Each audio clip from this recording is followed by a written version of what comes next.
که می جوشد، آب حیات از سلامتی بهر ما. مسیح صخره حوری بس که می جوشد، آب حیات از سلامتی بهر ما. بیا بنوش از عسل شیرین تر است آن، تا سیراب گردد وجود و روح و جان. مسیح صخره حوری بس که می جوشد، آب حیات از سلامتی بهر ما. درود عزیزان، خدا شکر برای امروز برای که با هم هستیم و در کلیسای خداوند حاضر هستیم. شکر واقعا چه چیزی از این زیباتر و قشنگتر که میتونیم متحدن با هم در کلیسا باشیم، خداوند رو پرستش بکنیم و از او اون چیزهایی که واقعا برای فرزندانش آماده کرده و مهیا کرده بگیریم و در شادی و در خوشی باشیم. و بعد اون مسخره از سفر رسید و خدا رو شکر، خدا رو شکر، خدا رو شکر. بیاین با هم آیاتی از کلام خدا رو با هم بخونیم و بعد ببینیم خداوند امروز برای ما چه پیغامی گذاشته. شکر برای خداوند زنده. با چند آیه زیبا از کلام خدا آغاز میکنم.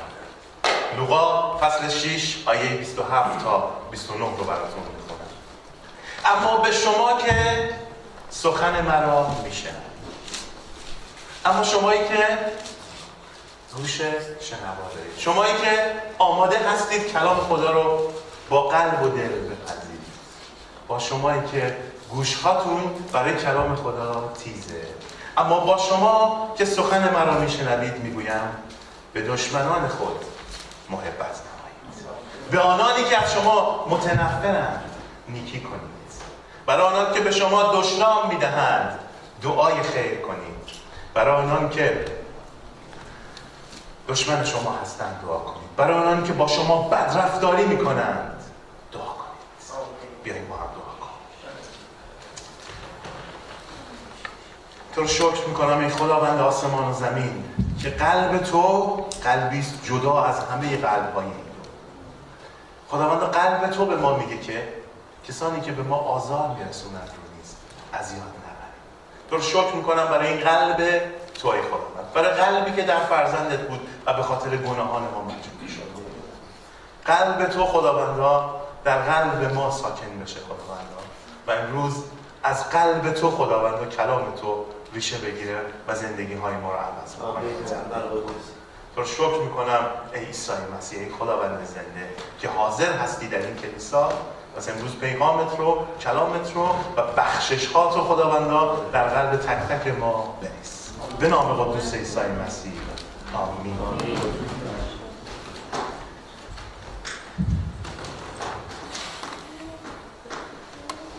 وقتی کلام خدا میگه برای مشکلات و برای اون ناملایمات زندگی، برای اون کسانی که به ما بدی کردن دعا کنیم، از یک موضوع بسیار بسیار مهمی داره صحبت میکنم. این نکته رو بگم، دعا یک رابطه است بین ما و خدای آسمان ها و زمین. پس خدا یک چیز خیلی مهمی رو اول از همه میخواد به ما بگه. میگه وقتی شما این سختی ها و مشکلات در زندگیتون به وجود میاد، یکی از اصلی ترین دلیلش اینه که رابطتون با خدا کمرنگ شد. خدای آسمان ها و زمین میگه اگه سختی ها، مشکلات، تنفرها، دشمنی ها داره میاد سر راهتون، قطعا یه جای کارش کار داره. رابطتون با خدای آسمان ها و زمین کم شده. به خاطر همین اول از همه از ما میخواد که در دعا قرار بگیریم. اول از همه از ما میخواد که رابطمون رو با خدای آسمان ها و زمین درست کنیم. اول از همه میخواد که ما بیایم و در اون جایگاه خودمون قرار بگیریم. وقتی صحبت از دعا میشه، خیلی میگن بابا حالا ولش کن، حالا حوصله‌شو نداریم، حالا یه وقت دیگه، حالا تو یه فرصت دیگه. ولی این رو نمیدونن مشکل اتفاقا از همینجا شروع میشه. وقتی دعای ما کم میشه، وقتی رابطه ما کم میشه، وقتی از کلام چیزی نمیخونیم، وقتی در مشارکت ها نیستیم، وقتی کلیسا یه مقداری کم رنگ میشه، این مشکلات آهسته آهسته طرف ما. اگه فرزند شما، یه مثال بزنم، اگه فرزند شما با شما صحبت نکنه و اصلا ارتباط نداشته باشه، چه اتفاقی میفته؟ و شما هم با اون برعکس. اولین چیزی که هست دلسردی و دوریه و بعد فرزند ما هر جایی دلش میخواد زندگی میکنه. فرزند ما از روش تربیت ما دور میشه چون با ما دیگه رابطه نداره و با ما ارتباطی نداره. اگر از خدای آسمان ها و زمین دور شیم به طریق شیطان زندگی خواهیم کرد. این قانونه، این چیزی که خدا میگه اگر از من دور شی، اگر دستت از دست من رها شه، دستت رو شریر خواهد گرفت. پس خیلی مراقب باشیم در دعا و در ارتباط و در مشارکت کلیسایی و در برنامه‌های کلیسایی. وقتی حضور داریم و حاضر هستیم و هستیم، داریم میگیم خداوندا تو پدر هستی، ما فرزندان تو هستیم و میخوایم در این رابطه تو بمونیم. ادامه بدم. وقتی میگیم خداوند میخوام بر طبق کلام تو، بعد از اینکه همه اتفاق افتاد میخوایم بگیم بر طبق کلام تو میخوایم زندگی کنیم، میخوایم هر چی که اراده توست در زندگی ما انجام بشه. باز هم یک مورد بسیار بسیار مهمی رو داریم در موردش صحبت. همه ما همینیم، میگیم خداوند میخوایم این کلام راهکار زندگی ما باشه. آمین. ولی وقتی راهکارهای کلام رو میشنویم حاضر نیستیم در موردش کار کنیم. حاضر نیستیم اصلا پای جلو بگذاریم. حاضر نیستیم اصلا بشنویم. اگر فقط زبونی میگیم خداوند میخوایم کننده کلام تو باشیم، خب بس موضوع یک چیز کاملا جداست. اگر تو قلبمون داریم میگیم، اگه با قوت و با ایمان میگیم میخوایم کننده کلام تو باشیم، ای خداوند آسمان و زمین، یک چیز سختی رو میخوایم انجام بدیم. چون دو جنگ هست. شریر و نیروهای تاریکی دارن همینجور تیر میندازن که ما از این رابطه با پدر جدا بشیم و بیاییم بیافتیم اون جایی که شریر میخواد. چون دنیای امروز که شریر و شرارت داره توش حکومت میکنه و توش داره قدرت میگیره، متاسفانه بدی کردن، تنفر، دشمنی انگار راحت شده و راحت تره. خیلی منطقی تر متاسفانه انگار داره به نظر میرسه این موضوع. انگار خیلی منطقی تره تا محبت کردن و عشق و علاقه. واقعا در چه دنیای شریری داریم زندگی میکنیم و شما ایمانداران و این کلیسا و تمام کلیساها دست و پای خدا هستن که این موضوعی که داره میاد و جای خدا رو میگیره و جای رابطه خدا رو میگیره ما اعلام بکنیم و بشارت بدیم و بشکنیم اون قله‌هاش. آمین.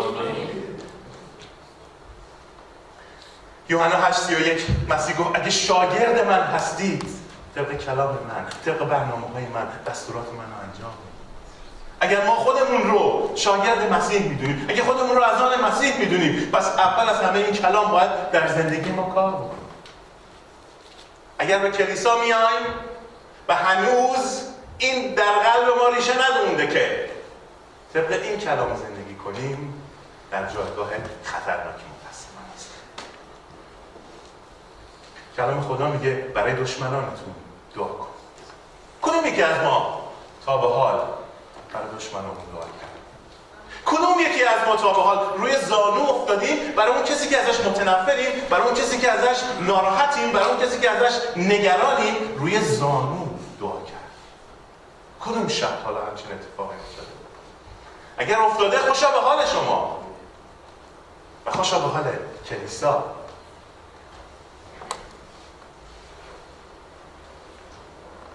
کدوم شب واقعا برای اونهایی که متاسفم اگه بگم آنهایی که طبقا کلام هم همینو میگه، بگه کسانی که یعنی میدونه انگار تعدادش کم نیست زیاده. کلام هم میگه برای کسانی که انگار ما خدا هم میدونه انگار دشمنی ها و کینه ها بیشتر از یه نفر انگار داره میشه. کلام خدا میگه برای کسانی که اشکال نداره که چند تام هستن، دعا میکنیم که یکی باشه. اگه چند تام هستن، زانوهای ما و قدرت دعا بتونه خیلی معجزه انجام بده.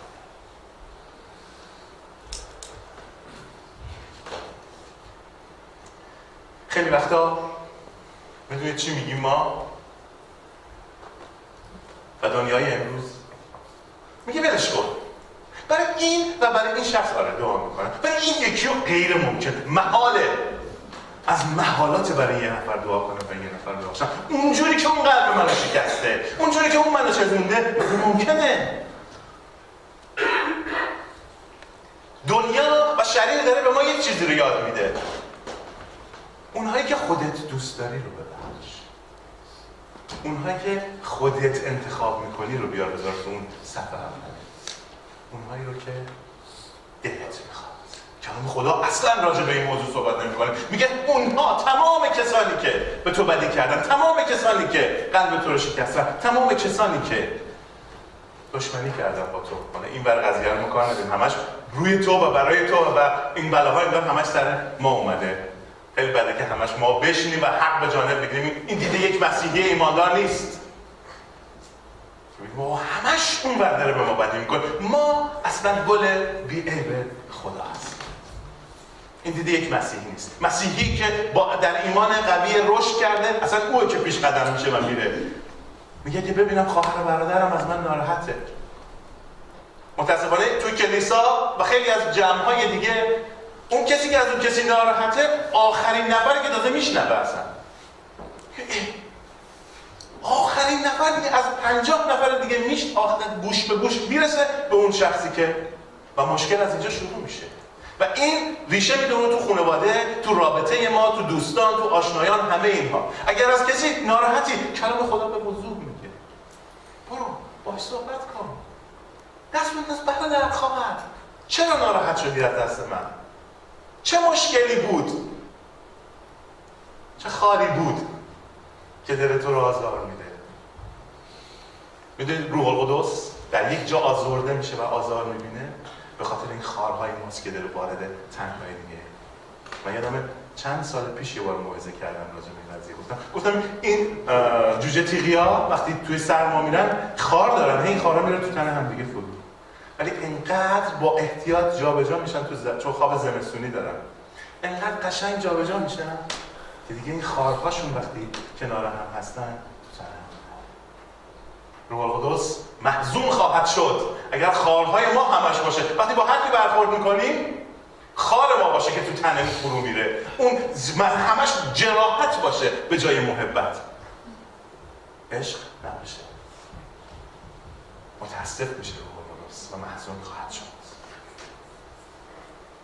صحبتی که امروز میکنم بسیار بسیار در ایمان ما و در قوت ایمان ما و در موندن ایمان ما مهمه. پس کاننده کلام باشی. پس بگیم کلام تو هرچی که هست میخوام تو قلبم و تو زندگیم نگه دارم. اجازه بده خداوند آسمان و زمین که این فکر و این چیز در قلب من ریشه بده.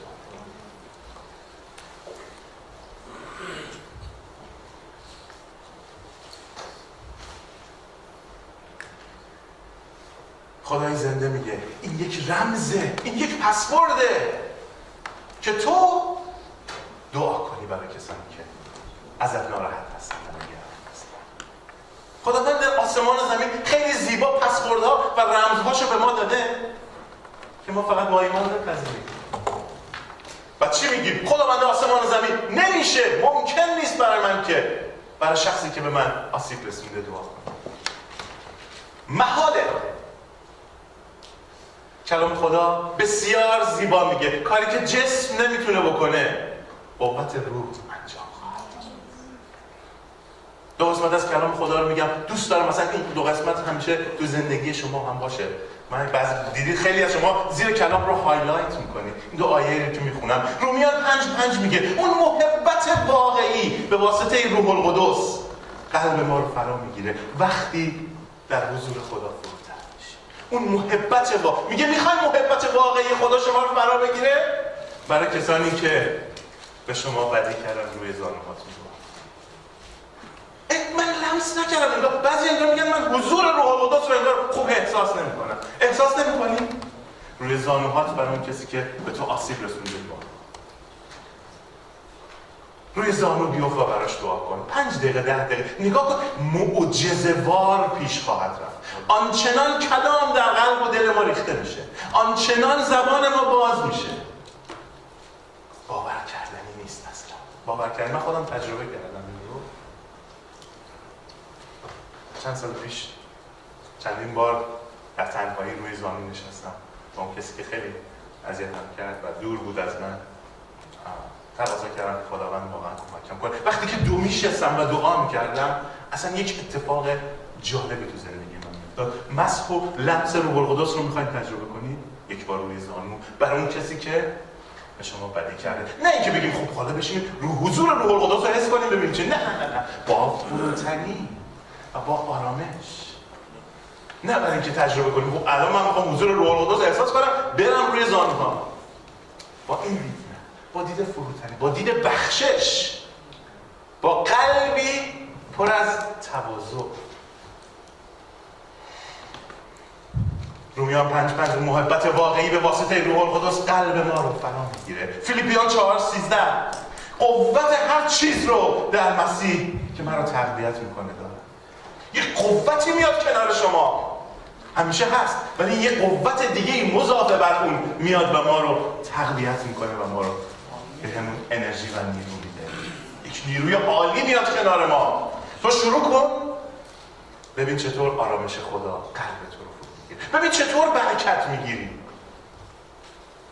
خداست. این خدای ما اینه. برای دشمنامون، برای اونی که به ما بدی کردن بریم روی زانو دعا. عجیبه، چه رمز و چه پسوردایی داره این خدایا واسه ما رو حاضر. اصلا یک چیز کاملا در ادیان و مذاهب ما فقط اینو یاد گرفتیم. اون زد تو گوش ما بریم چشم ما رو در آورد، بریم چشم ما رو در بیاریم، هر بلایی سر ما آورد. کدوم دین و آیینی از این ظرافت و از این زیبایی ها صحبت میکنه؟ من خودم وقتی اینا رو میخونم و در موردش فکر میکنم موهای تن خودم است. خداوندا تو چه خدایی هستی؟ خدای محبت یعنی خدای محبت یعنی گفت فرزند عزیزم رو دادم. اصلا همشون عزیزا رو این چیزها همش کار داره. یوسف رو داشتم میخونم، یوسف فرزند عزیزترین فرزند پدر بود که این همه برنامه براش اتفاق افتاد. مسیح خدا گفت این عزیزترین فرزند من، تنها فرزند عزیز منه که داره برای گناه جهان مصلوب میشه. برای دشمنانمون دعا کنیم. اما واقعا دشمن کیه؟ کتاب مقدس چی میگه از دشمن؟ نگاه کنیم ببینیم کلام خدا ما چی میگه. من از دو دشمن الان میخوام اول از همه صحبت کنم. یک، اولین دشمن که کل دشمن این جهان و مؤمنین به مسیحه، شریر و شیطانه و بقیه دشمنی ها همه زیر مجموعه اوست. یک، شیطان، دو، عاملین دست شریر. یوحنا 10:10 میگه شیطان اون دزدیه که میخواد بدزده، نابود کنه، قتل عام کنه و پیش بره، چون کاری جز این نداره. شیطان هدفش اینه که ما نجات خدا رو نگیریم، مردم در گمراهی بمونن و همه نابود بشن. این هدف شیطان، چیز دیگه ای نیست. اون دشمنیه که فقط دنبال قتل عام کردنه و نابودی. و کلیسای خداوند مکانی است که این دشمن رو به ما معرفی می‌کنه. کلیسای خداوند مکانیه که دشمن رو به ما معرفی می‌کنه. کلیسا میگه چطور میشه با این دشمن مواجه شد و روبرو شد. او برای نابودی ما خودش اسلحه برداره و تیر بزنه. از عاملین دستش استفاده میکنه. از روش‌های بسیار بسیار زیرکانه خودش استفاده میکنه. دست میذاره رو نقاط حساس زندگی ها و خانواده ها و اونها رو میخواد از هم باشه. امروز میبینیم با یک دروغ مذهبی هزاران انسان بیگناه کشته میشن. با هزاران انسان به خاطر یک دروغ امروز نمیدونم بم میبنده به خودش میره. صدها، دهها، 50 هزاران انسان بیگناه کشته میشن به خاطر یک دروغ مذهبی که اون شخص اومده و میخواد کار خدا، این دروغیه که شیطان آورده گذاشته. به خاطر دروغ در مورد خدا و نجات میلیون ها انسان به سمت هلاکت رفتن. پس کلیسا جایگاه بسیار بسیار مقدسیه، جایگاه بسیار مهمیه. دست و پای مسیح هستیم که اعلام بکنیم انسان‌هایی که دارن میرن به سمت مرگ و نابودی که کم هم نیستن. متاسفانه این کلیسا و تمام کلیساهای خداوند جایگاهیه که باید این پیغام توش گفته بشه.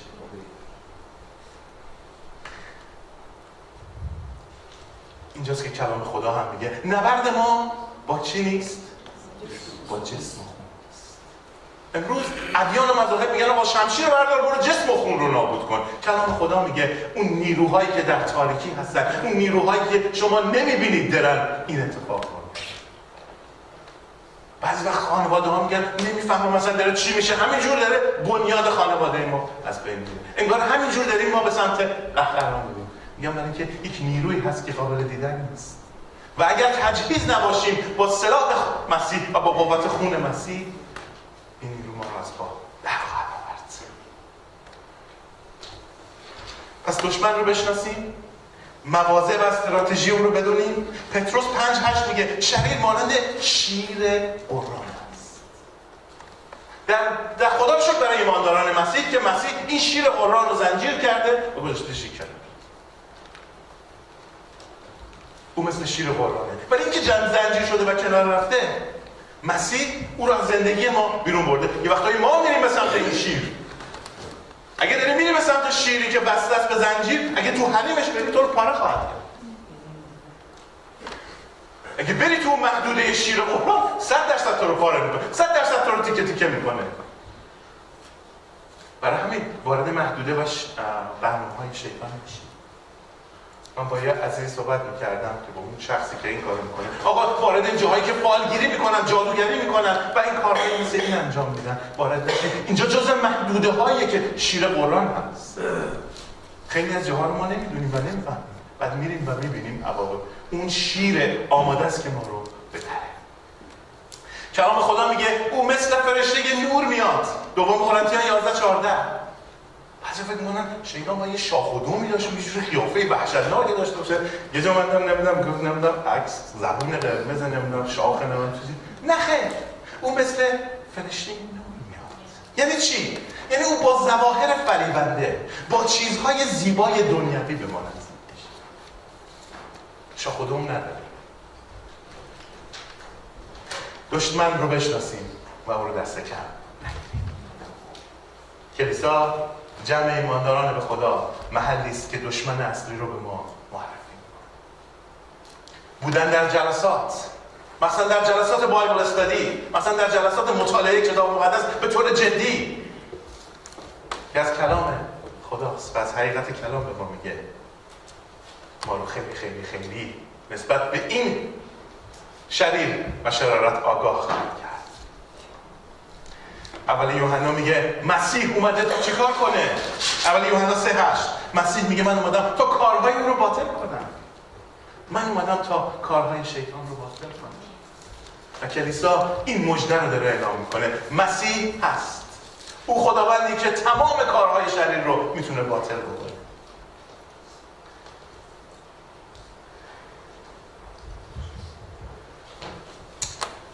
مسیح اومد در روی صلیب و گفت تمام شد. انسان به واسطه خون او و به واسطه صلیب او از دنیای مردگان، از دو قعر جهنم در اومد، از اون کیسه شیطان در اومد و افتاد در آغوش خدا. این پیغام کلام خداست، این پیغام انجیله که به واسطه خون مسیح آزاد خواهیم شد، از اون کیسه شریر در میایم و در آغوش خدا. این پیغامه و کلیسا جاییه که این پیغام رو عنوان نمی‌کنه. مسیح گفت چون من پیروز شدم، شما نیز به قوت من و به قوت خون من بر شریر و شرارت پیروز خواهید شد. این وعده کلام خداست و وعده عیسی مسیح. مسیح گفت در من بمانید و از ریشه حیات من رشد کنید و نیرو بگیرید و من شما رو چکار میکنم؟ آرامی و شفا. من قلب شما رو به قلبی نرم و ملایم تبدیل میکنم. کینه و دشمنی و عداوت و همه چیزهایی که تو زندگی داره اشکال تولید میکنن از شما در من و کلام من بمانید. دشمن اصلی رو خواهید شناخت. و خانواده، دوستان، بستگان، انسان‌های دیگه که تا امروز به چشم دشمنی بهشون نگاه می‌کردیم و دشمن ما بودن، از این به بعد محبوب تو خواهند شد. چون مسیح قلب و فکر ما رو میتونه عوض کنه. اگه منفور بودی و دشمن بسیار داشتی، به قوت مسیح و با لمس و تبدیل او از این به بعد مبشری خواهی بود که به دیگران میگی از دشمنی و کینه دست بر. با یک دشمنی دیگه که با خوشا به حال پیغام امروز رو میخوام تموم بکنم. عجیب دشمنی که توش خوشا به حال هست، همچین دشمنی بله هست. و این در مورد ایمانداران قوی در عیسی مسیح. متی 5:11-12 میگه خوشا به حال من، خوشا به حال شما اگر به خاطر نام من، بشارت من که ویران کردن قلعه‌های شیطانه مورد آزار و اذیت به شما دشمنی میشه. خوشا به حال شما. برای شما که دشمن رو میشناسید و روش مقابله با اون رو میدونید، همه چیز به خیریت تبدیل خواهد شد. در آیات اول جلسه لوقا 6 مسیح میگه دعا کنید و در این آیات مسیح میگه خوشا به حال. در ابتدا مسیح میگه در دعا باشید برای اون کسانی که رابطه‌شون از پدر قطع شده. در دعا باشید. و برای کسانی که رابطه قوی با خداوند دارن میگه خوشا به حالتون. حتی اگر میرید در جایی که بشارت منو میدید و آزار میبینید، باز خوشا به حالتون.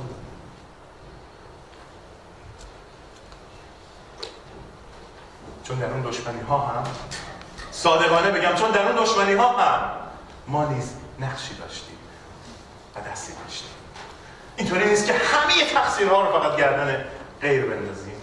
به خودمون نگاه کنیم، طبق ایمان مسیحی نگاه کنیم، ببینیم ما کجای کار بودیم، چه خاری بوده که اذیت می‌کرده، مزاحمت ایجاد می‌کرده. وقتی قوت می‌گیریم در ایمان و رشد می‌کنیم، اگه هر چقدر هم دشمن به طرف ما بیاد، ما با بوسه برادرانه و خواهر او رو در آغوش خواهیم گرفت و ازش می‌خوایم که ما رو ببخشه، چون این تبدیل زیبای عیسی مسیح در ایمان مسیح و این زیبایی کار خداوند ما عیسی مسیحه. پس اگر گفت دعا کنید چون دید رابطه ها قطع شده، و اگر گفت خوشا به حالتون چون میدونست رابطه تبدیل شده و رابطه عوض شده، خوشا به حال داره. شکر واقعا برای کار خداوند در عیسی مسیح. شکر با دعای آخر پیغام امروز رو هم تموم می‌کنیم. خداوند عیسی مسیح رو شکر می‌کنیم و میخوایم خداوند آسمان و زمین، امروز اگر رابطمون با تو کم رنگ شده، رابطمون از دست رفته، با تو عهد و پیمانی دوباره ببندیم. عهد و پیمانی دوباره با تو ببندیم عیسی مسیح و با تو ارتباطمون رو خداوند دوباره آغاز کنیم. از درخت حیات تو بنوشیم و بخوریم و خداوند سیری و گشنگی و تشنگی ما خداوند درمان بشه. امروز با فروتنی بر روی زانوهامون عیسی مسیح به سمت تو میاییم. اگر کسی از ما دلگیر، دلچرکین و نگرانه، میخوام که به قوت تو مسیح، به قوت نام توی خداوند آسمان بریم از خواهر و برادرمون، از عزیزمون، از خانوادهمون، از هر کی هست عذرخواهی بکنیم. کلام تو میگه وقتی به دشمنت قضا میدی، انگار آتش بر او بریزی. اینها که دوستان و عزیزان ما هستن، اونها که بستگان ما هستن، خداوند کمکمون کن تا اونها رو در آغوش ببینیم. کمکمون کن خداوند که اشتباهات خودمون رو هم ببینیم.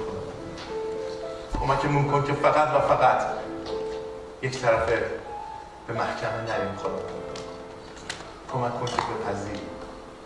پذیرش از طرف توست خداوند و انکار از طرف شریر. کمکمون کن که بپذیریم. کمکمون کن خداوند ببخشیم و کمکمون کن خداوند که رابطه های شکستمون دوباره و دوباره و دوباره با تو خداوند نو بشه و با نوعی تو وارد دوستان، بین دوستان، خانواده و عزیزان قدم بگذاریم. چون به نام پرقوت تو دعا کردیم ای عیسی مسیح خداوند. آمین. خدا همه شما رو برکت بده.